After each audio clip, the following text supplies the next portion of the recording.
Hi everyone. So we got Mary Bear up here. She's the one that normally doesn't appear. So it's pretty funny that she's up here now. These cards are very thick, so, and my hands are very small. So let's see how this goes. Okay. If you are interested in any of the classes, the second round is about to book up, and then I'm going to wait a little bit before I put up the third round of classes for May. So if you are interested in the second round of classes for the month of May, definitely check that out. Buy me a coffee link is down in the description box. Okay.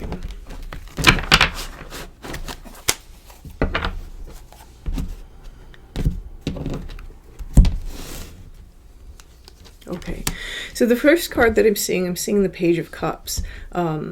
The collective that I'm reading for currently, we're getting some intuitive hits. We're getting some nudges. There's something taking place deep inside of our subconscious where we're really getting information from someplace. I'm seeing this Page of Cups is holding this crow or raven, and this is really speaking to me about information, the messenger, right?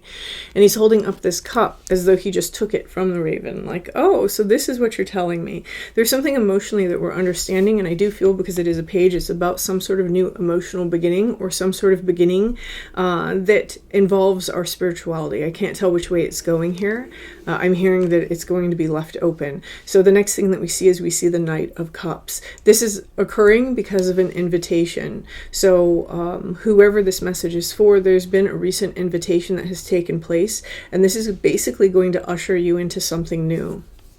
Okay, we have the Eight of Pentacles. For some of you, this is about work.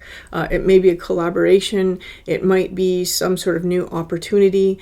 For many of you, it just represents work. So it could be a new relationship that you have to work on the foundation or work out the details of. For example, if you live at a distance to each other, or if you don't have schedules that work together. There's something being implied here about work and getting into the details with whatever the situation is. Okay, we have the World card. I can't show that one, unfortunately. And then we have the Two of Pentacles. So with the World card to the Two of Pentacles, one of the things that I'm seeing is that there is some sort of completion. Whatever the situation is being brought about because someone has essentially transformed themselves, and there's a phase of their life that has completed. They've wrapped up some sort of cycle. I do feel that there has been some decision or some action taken recently that has wrapped this cycle out. It doesn't have to be a big deal. It may have been something very simple and very small, as they often are when we end the actual cycle itself. If we're still trying to end a cycle and we're doing it with fireworks and tower moments and it's a big deal, chances are that cycle hasn't actually wrapped up. Whoever this message is for, you have wrapped up a cycle, and it seems to have gone rather quietly. So this is going to be a very small thing where you've placed a boundary and allowed yourself to kind of remove yourself from a particular cycle. Now, I do feel for some of you, what this is really representing is part of that cycle is establishing your own balance, protecting your peace. In other words, protecting how much you give, how much you take, your own time, how much other people get your time. There's something very strong about boundaries coming through in this reading for me. Now, with this Two of Pentacles, what we see is these two crows that are facing opposite directions, and there's a person in between them. I almost feel that there is some sort of situation that's being orchestrated by like a middleman. This situation seems to be a confluence of energies. So, for example, you and another individual who are in the same line of work, and somebody came and said, "Hey, why don't you guys do something together? Why don't you collaborate together or join forces?" And so then the seed is planted. This may be in, for example, romance, where somebody has come up and they've been like, "Hey, you guys would be really good together. Have you ever considered this person?" For some of you, it might even be the intercession of spirit. I don't know why it came out that way, but it did. It's basically some sort of like intervention coming through from an ancestor specifically is what I just heard. So let's see next. Next, we have the Six of Pentacles. And so this is something that I feel is being invested in. Whatever this new beginning is, again, there's a little bit of emotion or an element of spirituality in it, maybe even both. And there's an investment that's taking place here. I'm seeing the three crows on the bottom, almost like the Three of Cups, right? Where you see three women lifting their cups. And so there may even be some sort of meeting or some sort of celebration or something that's coming up in the near future for somebody that is important.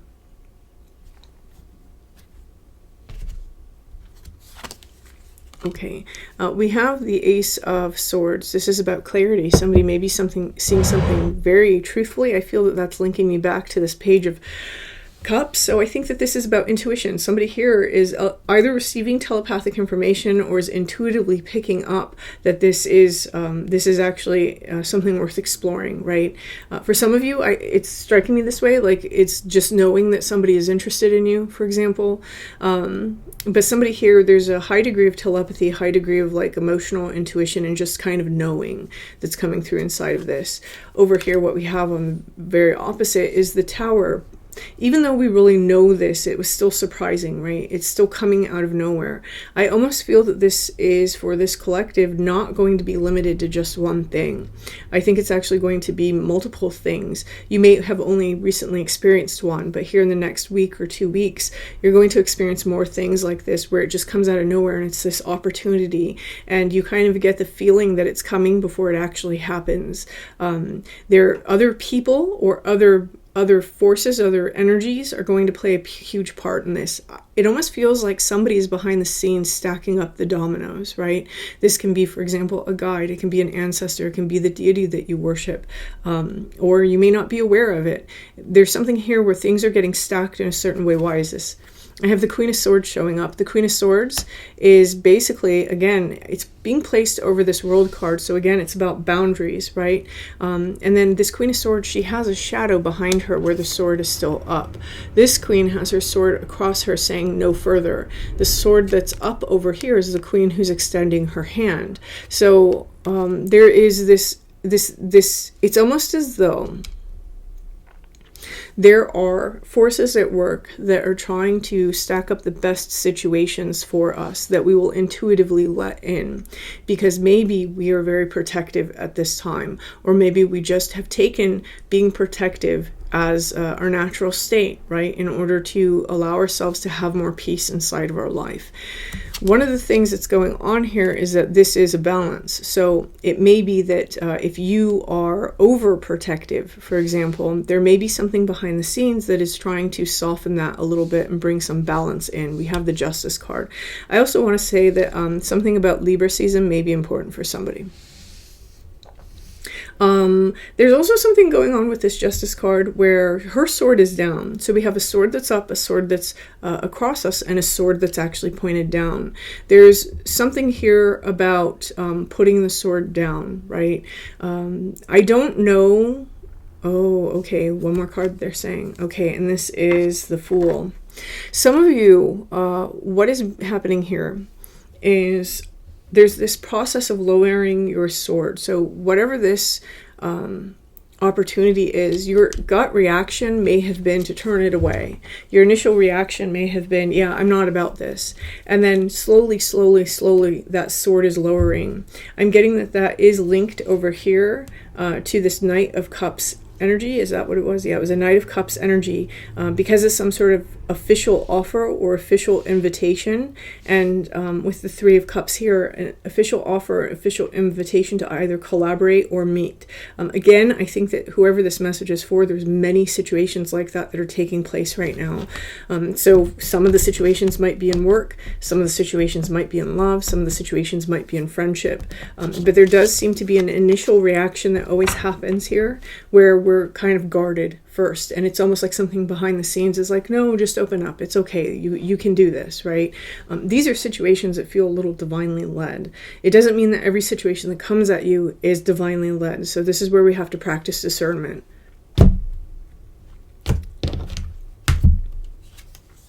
Okay, we have the King of Cups and we have the Two of Swords. Again, this is the theme, the heart space, being very protective, right? Not allowing things to pass. Now, the heart space is very important for our health, right? Not just our spiritual health, but our physical health. When we have this King of Cups showing up opposite of this Two of Swords, what it means is that we have a block in giving and receiving. So you may find that it's very hard for you to receive without suspecting that people are trying to get something from you. And this is not always the case, right? Sometimes people want to genuinely be your friend. Sometimes people genuinely want to get to know you. Sometimes people genuinely want to help you out, or want to collaborate with you, or want to work with you without any, ulterior motives. And so someone here is very jaded. They're very jaded by life, and that's understandable, right? People. Lifes. And it makes a lot of people very jaded. This is a process that's happening right now about opening up the heart space, and that's really the message that's taking place here. There's a being that's with us that is trying to navigate and help us to do that. For some of you, you can even look at this as just your internal self. This was the Murder of Crows Tarot. I know somebody's going to ask me, I'm really bad about announcing the deck, and unfortunately, I don't have what is this? This is Between Worlds. This is Between Worlds. A lot of people asked about this during the last reading. Okay, let's see. Shout out to Ginny for the beautiful cards.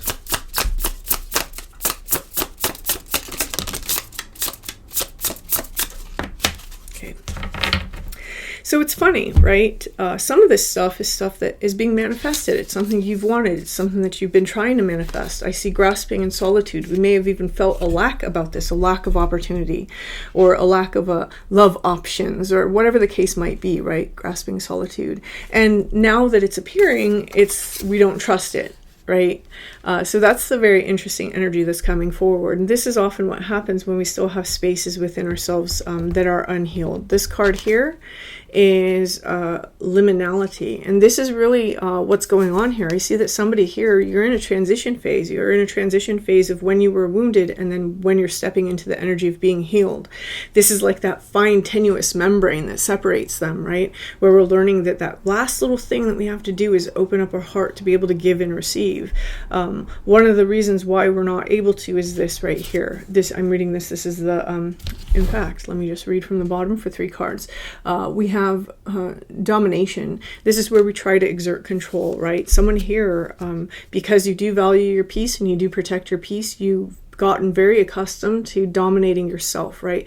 Exerting control. This right here with that egg on the inside, it is speaking to me about the heart space, because for me, the heart is where we have the potential, right? We're used to caging that potential. So whoever this message is for, you've spent a great deal of time alone, and this is now difficult, right? We have to build those muscles up again about how to connect, how to people, how to allow things to come and go without finding every uncomfortable thing a reason to raise that sword.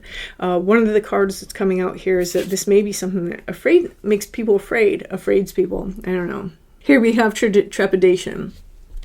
So someone here is, feeling away, very much feeling away, a little afraid to take this leap, a little afraid to trust that the situation is actually going to happen. You may notice that you are trying to go in this direction, and as you're trying to go in this direction and trying to follow this, that other things are cropping up in your life almost to disrupt it, right? To ruin your chances of it. This is what we find when we're trying to make decisions that take us off the path that our shadow has carved for us, because it doesn't like change. That's the part of us that doesn't like change because it feels threatened. It doesn't feel safe. So some of you are trying to go towards this thing, but then you just find other things are happening, and you might be about to take those as signs. Don't necessarily take those as signs. Okay, what we have here at the very bottom for the 3rd card is the Maker. This is really saying, sit back and, get outside of the fear or the trepidation of the situation or the need to control this situation, and ask yourself, what did you want in your life? What do you want inside of your life? Do you want to sit inside of this energy, or do you want to allow this to have the chance? Doesn't mean this is going to work out. No, it's not that kind of reading. And it never will be, right? What's happening here is that you're basically being shown that you have an opportunity to learn more about giving and receiving. You have a space here where you're able to open up the heart space. Some of these these situations are going to be great situations. Some of them aren't going to be. The point is that it's almost like I could see the universe trying to like shake somebody's shoulders, like shake them out of the pit, like open up your damn heart.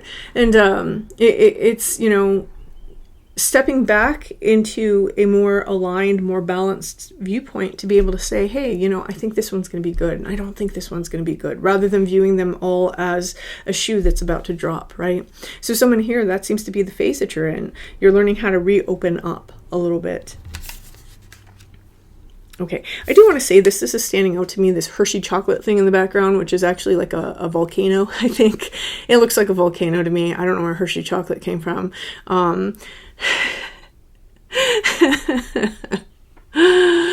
Girl needs chocolate. And what's happening here is this looks a little bit like it's making me think, of a volcano. Oh, and she's standing on top of roots, if you can see that. It's like our underworld is processing something, and something's about to blow. Like when we think of volcanoes, we think of lava, right? Things that burn, very hot. There may be some sort of anger that we're trying to suppress, or some of you may be finding that in this situation coming forward inside of your life, whatever these opportunities are, there may be a little bit of resentment or anger that's bubbling up to the surface for whatever reason that's trying to be processed.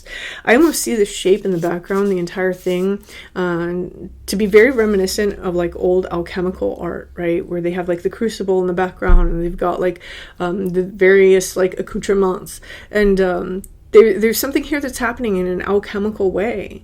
And somebody's definitely, so whoever this message is for, I would dare say you're going through it emotionally a little bit. Even possibly overthinking this, which is fine. There's a time and place for that, right? To say that we should never overthink, I don't think that's necessarily right. Sometimes that overthinking is the alchemical process. It's so that things can process and bubble out, right? And so the guidance that's coming through is just really sit and think about what it is that you wanted in your life. And is this thing viable, right? It doesn't mean brush any red flags under the rug or anything like that. It means practice discernment. Is it something that you need to guard against? Have you seen reasons why you should guard against it? If you haven't seen reasons why you should guard against it, maybe allowing yourself to open up to it. I do feel that that's actually a natural process for some of you, that you have put down the sword. And so this may be why there's a meeting that's about to take place, or a collaboration that's about to take place. Very interesting. Okay, let's see. We're getting 3 cards from the Blue Angel Oracle. 2. I heard that one, so okay, that one. Oh, I've never seen this one before. Okay. So again, this sort of lava, right? The lava is flowing. And this lava is flowing through, and it's burning the forest. Again, the forest represents that transition place. So there may be an uptick of passion. There may be, what else is fiery? Not just anger, not just resentment, but there may also be a passion that's carrying that anger and resentment, right? They may be closely linked in whoever this message is for. We may be finding that the force of our own feelings is becoming overwhelming. And so that's where this message of balance is coming in, right? Allow yourself to just chill a little bit. Here with Luna, we do have this energy of this moon and this watery scape. So a lot of emotions, like I said, a lot of emotions, but these emotions, we seem to be keeping them to ourselves. I do want to say that someone here is using their emotions to try and predict the future. If you're finding that you're part of this collective, ask yourself if that's wise. Because what I'm seeing here is that we may be a little emotional, rooting from this energy. And so that's not always the best place to be able to trust what it is that we're feeling, right? This is where we can sometimes step back and recognize that, oh, okay, yeah, like, I'm just being emotional right now. I'm emotional about this because there's something here that's afraid, or there's something here that's trying to protect. If it's not like that, then of course, trust your intuition, practice discernment. The third sword that's coming out here is Pendragon sword. And I am looking at this as though it's the sword in the stone. And it could only be pulled from the stone by the true king, right? When we're standing in our sovereignty, that's when we get to wield our finest weapon, right? If we're not in a sovereign state, we're not able, or, if you're a manifestor, your God state, you're not necessarily able to see the truth, which is what the sword represents. It stands for justice, goodness, truth, right? It's the defender. We aren't able to wield that sword appropriately. And so what we wind up doing is we wind up protecting against things that maybe we didn't need to protect against. We wind up swinging it at people that we didn't necessarily need to swing it at. Someone here is learning how to wield that sword, and that's what this entire reading is about. Coming into a place where we do seem to have some sort of help or guidance, even if it's just something very deeply buried inside of ourselves that's trying to work its own karma out.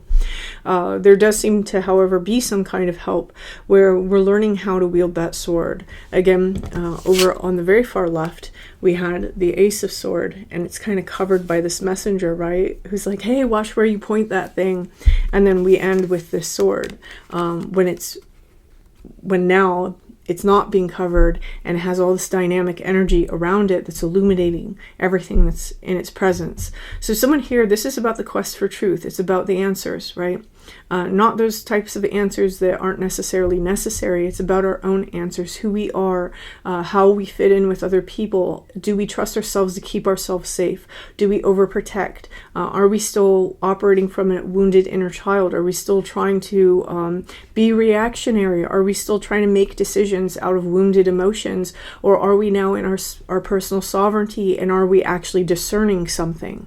So whoever this message is for, I do think that, again, you have some good opportunities. You have some opportunities that are duds, right? And understanding the red flags and allowing the red flags to stand is a huge part of being able to trust yourself to keep yourself safe. But there's also an element of learning when forgiveness is appropriate as well. Not everything happens the way that we think that it should happen, and not all people conduct themselves the way that we think that they should conduct themselves. But I do think that whoever this message is for, you've been through enough lessons to understand when you're truly being disrespected and when you should really take a second look. There just may need to be a little bit of a reminder to put down that sword until absolutely necessary. Again, the Temperance card is standing out, so this is really about tempering ourselves. It's about an alchemical process that's taking place right now, and this alchemical process is happening in the emotions and in the mind. So whoever this message is for, if this resonates for you, please hit that like button. Feel free to leave me a comment, and until next time.